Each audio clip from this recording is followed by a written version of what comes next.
At the Avengers headquarters in the Impossible City, Captain Marvel gathers the team, warning them that this situation, tied to the tribulation events, might be their biggest yet. She explains how they've been scrambling to keep up since the last major event, but Wanda may have discovered something important.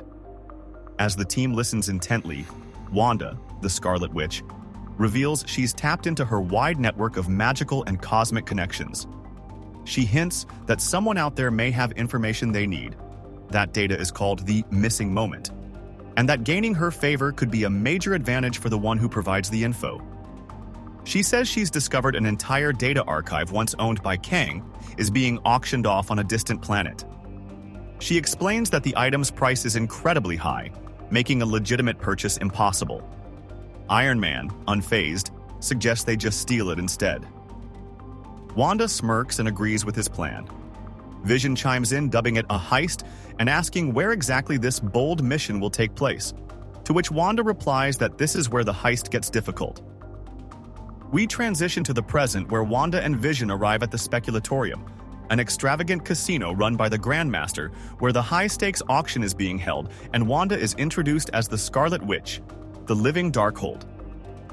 They enter the vibrant casino floor, joking about their gambling options, with Wanda suggesting outlandish choices like interstellar war. As they walk past the card tables, Vision observes that their presence is drawing attention. Wanda, addressing the attention, states she is the Scarlet Witch, and her presence presents the potential for probabilities to become. Suddenly, Wanda bumps into someone. She turns and sees it's Storm. Storm steps forward with confidence, introducing herself as Aurora Monroe, recently of Arako's Great Ring and currently a real mutant. Her eyes glow with lightning as she coldly addresses Wanda, accusing her of spilling her drink. She ends her statement with sharp disdain, calling Wanda a pretender. We flash back to a planning session where Wanda and Storm rehearse their dramatic casino confrontation, revealing it was all part of a strategy. Captain America reminds them that surveillance in a casino is intense, making subtle actions nearly impossible. Captain Marvel suggests using the staged fight as a distraction to draw attention away from their real objective. Wanda and Storm enthusiastically agree, confident they can put on a convincing enough show. Storm then jokingly questions if there's anyone better suited to grab attention than the Scarlet Witch and herself. In the present, Storm and Wanda unleash a dramatic display of power, continuing their staged fight to sell the illusion to everyone watching. Vision floats between them, pleading for calm with his arms outstretched, playing his part in the ruse. Spectators below look on in shock and awe, fully convinced the battle is real. Meanwhile, a disguised Captain Marvel, Iron Man, and Captain America casually walk away unnoticed, blending into the crowd. Their plan is in motion as they use the fake fight to set up their heist. In a flashback, Iron Man presents a holographic model of the Grandmaster's ship to Captain Marvel and Captain America. He explains how he and the Impossible City have been infiltrating microdrones throughout the Speculatorium all week, gathering crucial intel. Captain Marvel presses him for more, and he breaks down how it may be a challenge to get on and off the Grandmaster's casino as his ship is teleportation-proof. Sam reflects on how their odds aren't great, but with each of them playing their part, the plan of a rip and run on his casino might work if he's distracted. In the top panel, Iron Man kneels as he works to burn through a locked door of a vault, while Captain Marvel reminds him that she could just blast it open. Iron Man sarcastically acknowledges her point, but reminds her of the importance of being quiet throughout their mission.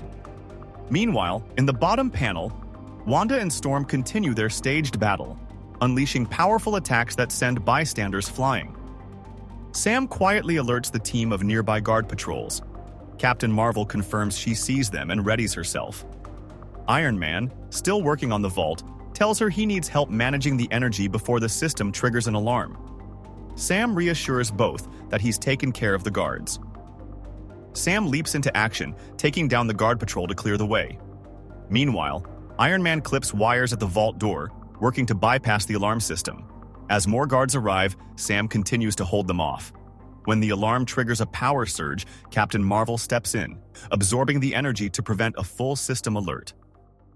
Sam stands over a pile of unconscious guards, confirming they've been handled. He rejoins Captain Marvel and Iron Man at the vault, only to find it already open and empty. Iron Man remarks that this is the moment their luck runs out. The team realizes someone else has beaten them to the prize. Iron Man stares into the empty vault, confused and frustrated that the prize is missing. Captain Marvel notifies the rest of the Avengers, telling them to keep their eyes open for the thief. Vision alerts the Avengers that he'll be scanning the crowd. He activates his scanning technology, standing at the center of a glowing ring as profiles and faces fill the space around him.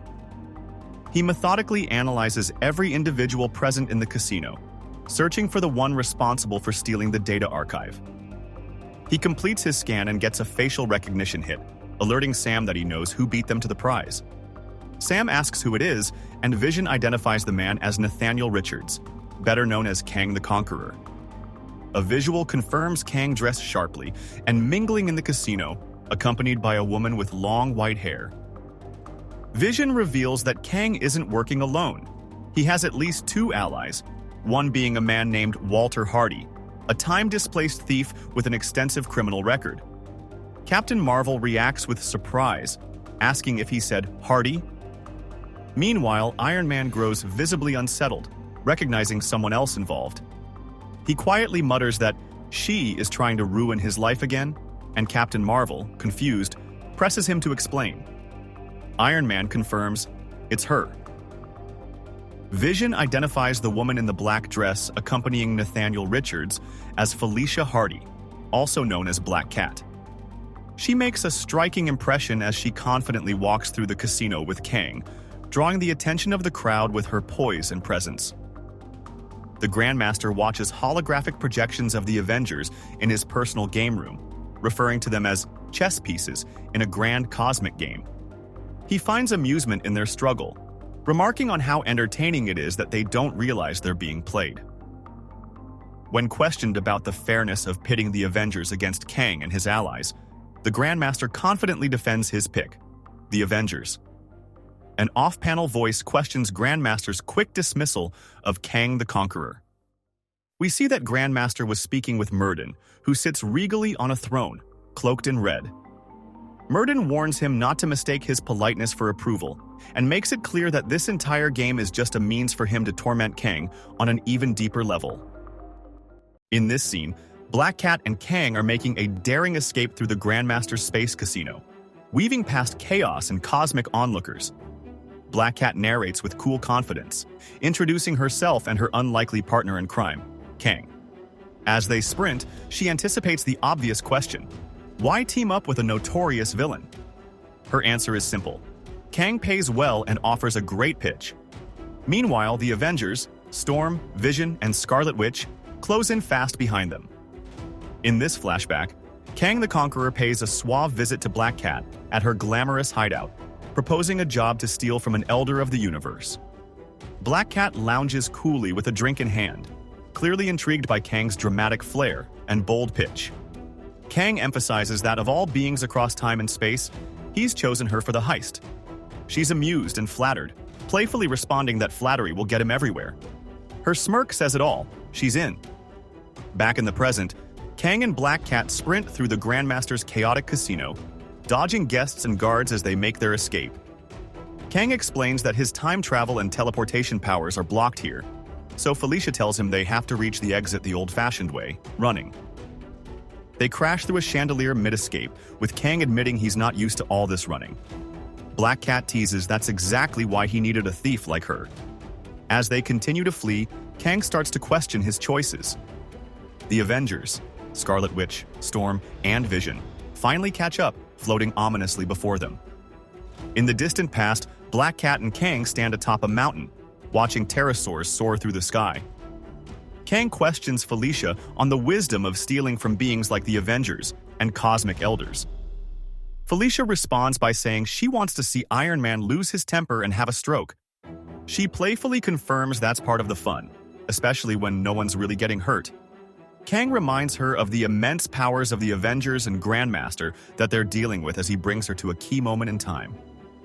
A massive meteor in the sky streaks towards them, an ominous sign of what they're up against in the Avengers and Grandmaster. As Felicia casually greets the Avengers, Kang informs her he's activated their escape beacon. The Avengers, Scarlet Witch, Storm, and Vision, hover above, demanding Kang and Black Cat surrender the stolen data archive. Kang, staring up at them, coldly reminds the team that he once tried to work with them to prevent global catastrophe. He ends with a pointed accusation: they failed him. Scarlet Witch, Storm, and Vision stand united, framed by a massive red dragon construct, as Wanda offers Kang a chance to work together again to protect the missing moment. She tells Kang to just say the word and they'll continue working together. Kang coldly replies with one word: incoming. As the Avengers brace for what that means, Storm questions that word aloud. Suddenly, an off-panel voice, Gatecrasher, announces their dramatic arrival. Gatecrasher crashes onto the scene with a thunderous entrance declaring it's credit-earning time, as she lands a powerful punch squarely to Scarlet Witch's face. Her overwhelming strength takes the Avengers by surprise in the heat of the moment. We transition to the past where in a lively galactic bar, Kang and Felicia sit with Gatecrasher, trying to enlist her crew, TechNet, for their plan. Felicia points out that taking on the Avengers should be easy credits for someone like Gatecrasher. Gatecrasher acknowledges the Avengers' reputation as Earth's mightiest heroes and questions why they believe a fight with them would be easy. Kang explains that because the Avengers see themselves as heroes, they won't kill the TechNet, making the mission low risk. He calls that the very definition of easy credits. Back in the present, Gatecrasher commands her team, TechNet, to attack as the battle escalates. Storm descends powerfully from above, declaring that she's done with the foolishness as she stares down Gatecrasher with lightning crackling around her. Gatecrasher smugly remarks on Storm's confidence, hinting she's not yet faced true opposition. TechNet member Bodybag ambushes Storm, spitting a paralytic slime onto her hair to incapacitate her.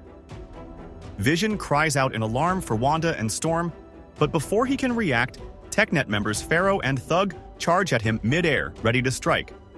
Pharaoh, full of bravado, tells Vision to worry about himself, while Thug eagerly joins in, asking to save some of the fight for him. Watching from the sidelines, Gatecrasher cheers them on mockingly, calling the Avengers overrated. Someone off-panel tells her that she didn't ask them if the Avengers were overrated. Captain Marvel, Captain America, and Iron Man arrive in dramatic fashion to confront Gatecrasher. Captain Marvel warns her that things might change once they're done with her. Facing the trio's combined power, Gatecrasher gulps nervously. Captain Marvel, off-panel, adds a pointed remark, wondering what she'll have to say then. Black Cat and Kang continue their escape, with Felicia questioning how long Gatecrasher's team can keep the Avengers busy. Kang replies that TechNet has strange but powerful abilities, but their best gift is sheer aggravation. Meanwhile, we see Captain America battling Waxworks. Iron Man is suddenly warned by Cap about a floating baby headed his way, Joy Boy, whose power is to turn people into their deepest wish. Moments later, Joy Boy zaps Iron Man and transforms him into Captain America, leaving Tony stunned and embarrassed. Scarlet Witch, radiating fury, shouts, "Enough!" as she prepares to unleash her chaos magic. Gatecrasher commands her teammate Scatterbrain to take Wanda down. Scatterbrain tries to disrupt Wanda's mind by placing her hands on her head, but Wanda warns her that it's not electricity powering her, it's raw chaos. As Scatterbrain begins to suffer the consequences, Wanda calmly and sarcastically dares her to continue, if she wishes. Vision blasts Thug and Pharaoh away with a surge of energy, freeing himself from their assault. Tony, still stuck in Captain America's outfit, lands a punch on Joy Boy and sarcastically says he's hit a new low. Meanwhile, Captain Marvel swoops in to save Storm from Bodybag, noting Storm's hair is wet and she's going to be furious. Gatecrasher, seeing her team falter, suggests it might be time to retreat. Tony catches his breath and asks the pressing question: where are Kang and Felicia? Kang jokes that they're almost in the clear as he and Felicia race toward the exit with his prized possession, the data codex, in hand. Felicia warns him not to jinx it, but sure enough, the Avengers land directly in their path. Iron Man greets them with sarcasm, while Felicia sighs in frustration. Captain Marvel demands the data codex from Kang, and Iron Man turns to Felicia, questioning how she could work with someone like Kang. He accuses her of abandoning the good he believed was in her, asking what it cost to smother that part of herself. Felicia tells Iron Man she's worked for worse and isn't doing this job for something as petty as money. Captain Marvel warns Kang that she's not going to ask him twice. With a smug grin, Kang tosses the data codex to the Avengers, saying, "Enjoy it, Avenger." But when Captain Marvel opens it, she finds it completely empty.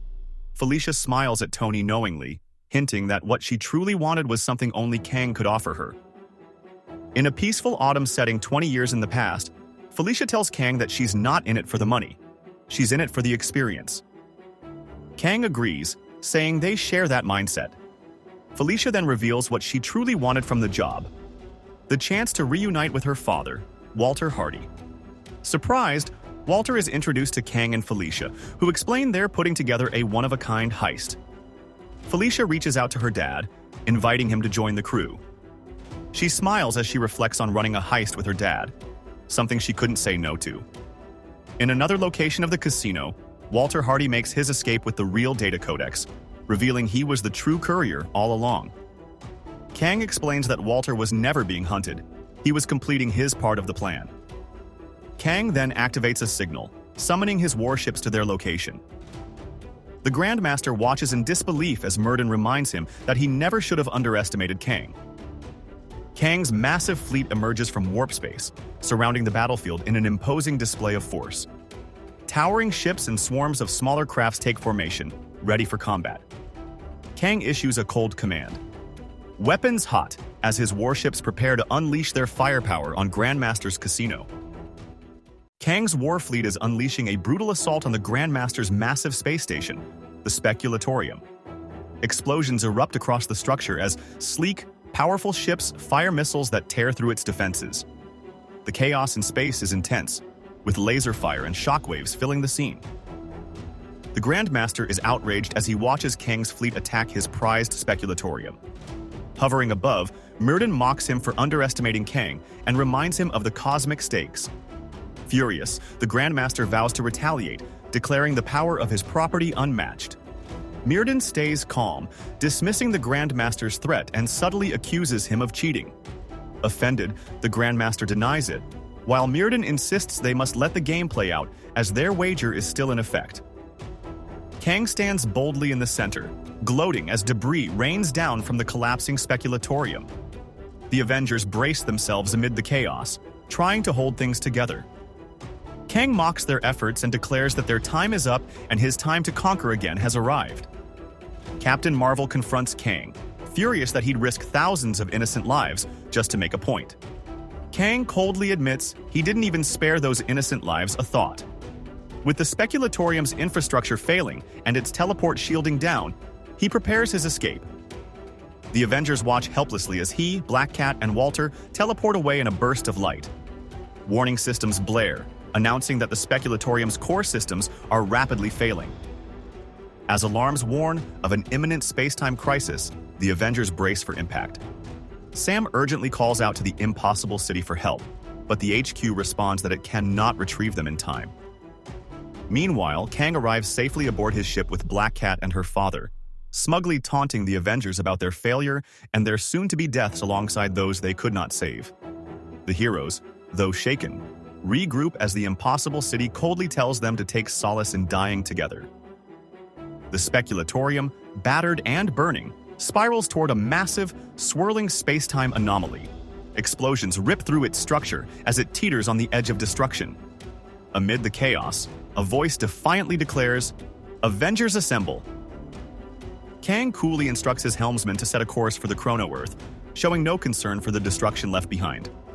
Felicia's father, visibly shaken, expresses horror at the lives Kang sacrificed. Felicia, equally disturbed, admits she hadn't realized just how far Kang would go. Kang, unfazed, brushes off their concerns and mocks the emotional fallout. Black Cat furiously confronts Kang, accusing him of going too far by killing everyone aboard the Speculatorium. Kang dismisses her outrage with a cold smirk, calling her childish. With a flick of his hand, he sends a wall crashing into her and her father, silencing their protest. He taunts Felicia, mocking her motivations and her obsession with revenge. Furious and emotional, Felicia shouts back, refusing to be manipulated. Full of rage, she declares that Kang is at the top of her hit list for everything he's done. Kang mocks her threat, brushing it off with arrogant amusement. Felicia fires back with biting sarcasm, calling him the kind of bad luck no one sees coming. Just then, one of Kang's minions alerts him that their ship is being boarded. Kang's minions report that teleport signatures are appearing all over the ship. The guests from the speculatorium have been transported aboard.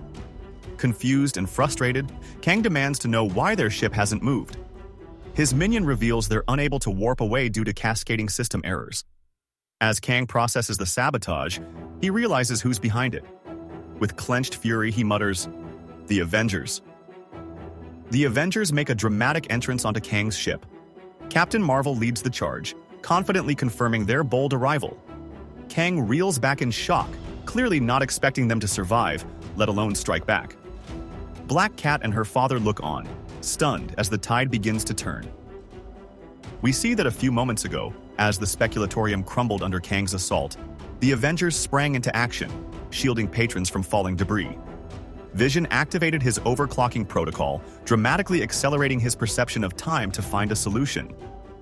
Wanda calls out to him as he emerged from deep processing, having experienced weeks of subjective time in mere moments. Calm and composed, Vision announced he's ready to execute a plan to save everyone. With urgency in his voice, he urged the team to follow his instructions precisely. Captain Marvel and Iron Man launch a fierce assault on Kang as Vision coordinates a complex rescue plan. He instructs Carol to channel the gravimetric power of the galaxy to shield everyone from destruction. Storm harnesses the raging cosmic storm, guided by Vision's commands to protect the innocent. Kang struggles to hold his ground, fending off multiple Avengers with a force shield. Vision turns to Wanda, trusting her with the final, critical step to carry them all to safety, telling her there's nothing she cannot do. Surrounded by a glowing protective shield conjured by Wanda, the Avengers are shown midair, focused and ready. Below them, dozens of casino patrons are being safely teleported away in bursts of crimson energy. Wanda channels her magic with precision, executing Vision's plan flawlessly. Vision's voice directs the final step, to bring the fight to Kang before he can flee. The Avengers storm onto Kang's ship, and Captain Marvel wastes no time putting Kang in a chokehold, leaving him stunned as he exclaims he thought they were dead.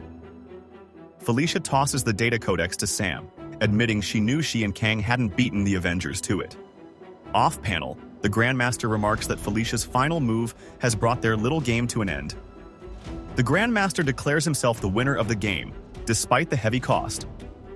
Carol, clearly furious, lashes out over everything the Avengers endured to get the codex. Kang angrily calls Murden a swine for being part of the Grandmaster's scheme. Before extending his hands and teleporting the Avengers off the ship, Grandmaster coolly tells Carol that this is simply what he does. He bets on everything. Seething with rage, Kang shouts that he refuses to be treated like a mere game piece. The Grandmaster casually tells Kang goodbye as he teleports him and his forces away. Turning to Murden, he declares that Murden lost and it's time to pay up. But Murden, unfazed, replies that it might look that way, if everyone assumed he wasn't playing an entirely different game all along. We jump back 20 years, where Black Cat's dad tells Felicia that if she and Kang ever think about dragging him into another time travel heist, don't. He jokes that the breakdown of Kang's ship felt like her bad luck rubbing off. Then, in a moment she's waited a long time for, he tells her he's proud of her. When he asks if he'll remember any of this, she, with tears in her eyes, gently says no, because remembering would mess with the timeline. Back in the present, the Avengers arrive at their headquarters, the Impossible City, with the Codex in hand, teleported there by the Grandmaster. The city greets Sam but immediately alerts him to a new emergency. When Sam asks what's going on, the city responds, "Dr. Doom is now running the world." The Avengers look up in shock to see screens of Doom speaking and a flagpole where Latveria's flag flies above the US flag, a sign that events have taken an ominous turn during their time away.